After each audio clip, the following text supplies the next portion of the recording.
Today is a very sad day for Dragon Ball fans as its creator Akira Toriyama has passed away at the age of 68 from a blood clot that reached his brain.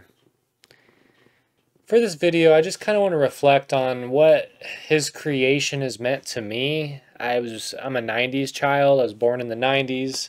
I'm repping the Vegeta sweater today. That was once a Christmas gift from my brother, who's also a big fan of the series.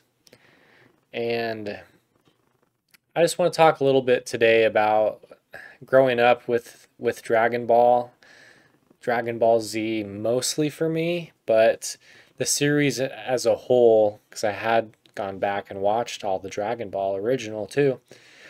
It's to me it's like the first anime that got brought to the West, or it was like kind of popular, I would say. And, in my school, it wasn't like a huge popular thing, like just where I'm from and maybe even my era a little bit, like anime wasn't quite cool yet. But there was a few people that kind of secretly liked it. I was one of them. And a couple not so secretly still liked it. But I had a neighbor, and he was an older classmate, maybe like 3 or 4 grades ahead of me. And that's something we always looked forward to watching together. Like every day after school, about 4:30, I think maybe. So like after about an hour after school let out, we'd always go to his house and watch the new episode of Dragon Ball Z. And the way like Toonami marketed that show and the trailers they had for it, it was so badass growing up. And they always left you on a cliffhanger, like the next time on Dragon Ball Z. Next time on Dragon Ball Z, Gohan's muscles erupt with his newly bridled power, and Cell sends his children to test the boy's strength all at once. The Cell Juniors reveal they too know the Z Fighter's special moves, but it's too little too late, and Gohan is prepared to destroy.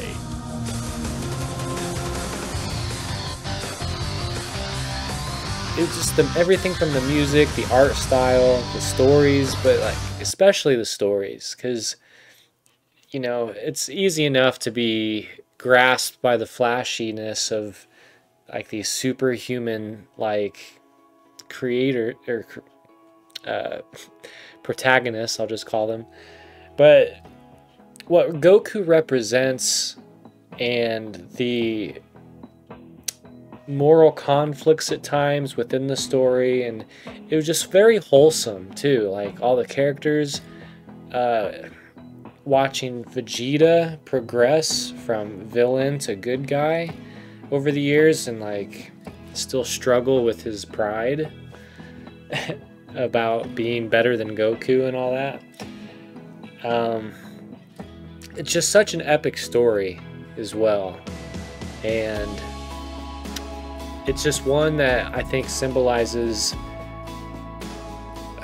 one of like doing your best and hoping for the best and relying on the support of your friends and like believing in each other, that type of stuff. So it has all those themes in it. It's a very fun like coming of age adventure type story, and with a lot of like fantastical power levels eventually. I know a lot of people give Dragon Ball Z a lot of shit for being overpowered and such, which is just makes it's fun. It's I think Super is kind of even more ridiculous, but I still enjoy it. It's fun for me. But Dragon Ball Z was one of my favorite eras of it. But then when I went back and watched Dragon Ball, there's so much like quirky humor in that, and that's just where it all began, really. So yeah, I wanted to bring this up to today because it's just it's the year of the dragon, first of all, which I think is just ironic that the creator of Dragon Ball dies in the year of the dragon. around.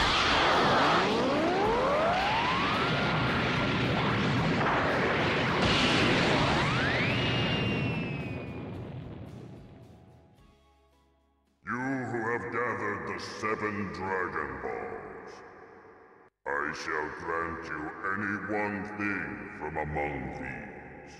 But I also just finished completing and mastering Dragon Ball Z Boo's Fury from the Game Boy Advance. I played it for a retro achievement challenge. It was the Achievement of the Month challenge. So I ended up just playing the whole game because I love it. One of my favorite action RPGs. And that game hits so much of the story that part of the saga covered. It was just very nostalgic to relive and appreciate all the detail of the story that came out of that creative brain of his. So, and then also, I should show you later, but like my brother and I are competing, doing kind of like a speed playthrough of the second Legacy of Goku game, which covers the Cell Saga. And whoever wins that gets all these Dragon Ball stickers. That's kind of like what we have is the prize pot. And a lot of those do come from like some of them come from the Dragon Ball era. So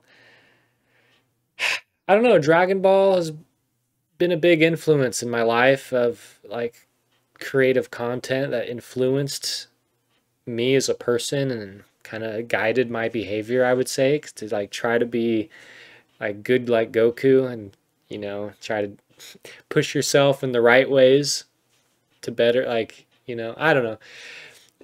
If you're new to the series, I definitely recommend still giving it a shot. It's a lot of fun, with a lot of good messages, and it'll always have a place in my heart. It's really sad that like Akira Toriyama was even involved in this new. They're working on Dragon Ball Daima, I believe it's called, and we've all been super excited to see that. So I don't know exactly how far they got into the making of that per se. So I know he still had a lot of like written notes that are now incomplete. So we'll see what his team that he's worked with over the years, what they want to do with all that. Because there's so much love, still so much potential, I feel like, that could be visited in the Dragon Ball universe. I think there needs to be more Dragon Ball games, like of the original series. I think they need to make an action RPG out of that. Like if someone would just mod Boo's Fury and make a Dragon Ball game of that, and then also redo the Saiyan saga and the Frieza saga, because the original Legacy of Goku's its action mechanics wasn't that great. But aside from all that too, I could see like a potential use of doing like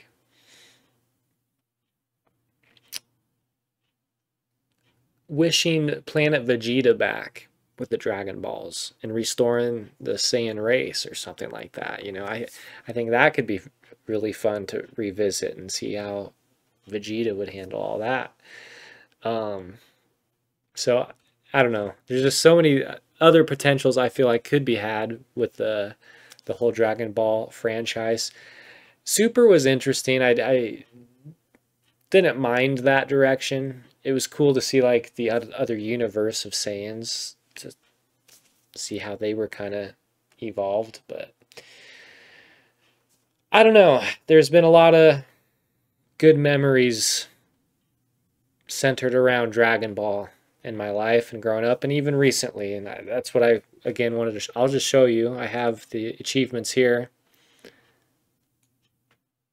and he's also one of the creators of Chrono Trigger, or at least the art designer, I think.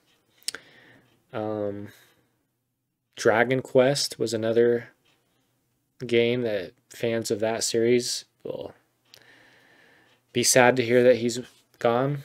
But yeah, I mastered Boo's Fury here, and even the original Legacy of Goku, which needs to be remade in my opinion. But I don't know. I'd love to hear your favorite memories of Dragon Ball or Dragon Ball Z. Mine in particular was probably Super Saiyan 3. There was just so much hype and build up towards reaching that power level. And to me, I know some people hate on Boo because he's kind of like this childlike villain. But to me, it was like such a scary, more cosmic scary thought than any of the previous. Like, even though the others were like alien android types, it's still, I don't know, like Boo, you could just regenerate when you destroy him, basically. So it's just like, what power could destroy such a thing? And then all the fusions they introduced in that series, it's just like, that's when power level really started going up, and I was loving it. I was loving it at that time. So yeah, I could just Super Saiyan 3 was one of the most badass moments I remember for me. The original Super Saiyan was so badass too. Like, if I could rewatch the Frieza saga with fresh eyes, those were epic times towards the end. And yeah, the fusions, Gotenks was awesome. Vegito, Gogeta, all the different varieties of it, which were like rare. They only did it a couple times, so that's like also what made it special and unique. But anyway, I want to hear your guys' favorite moments of Dragon Ball.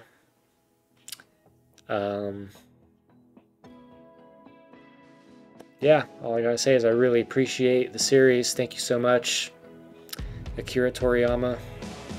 You've inspired many people, many generations across the entire planet. So hopefully all of that inspiration keeps being channeled through newer creations. He does have a newer game coming out. Well, I don't know, I should say him, but he inspired the game. It's called Sandland. So there's another manga he worked on, and they're making a video game. It's about to come out on Steam called Sandland. So I am kind of interested in checking that out. You can kind of tell the art style is, you know, he definitely has his own flair. So again, thank you so much for the memories, and leave your love and respects and comments below. Thanks for watching.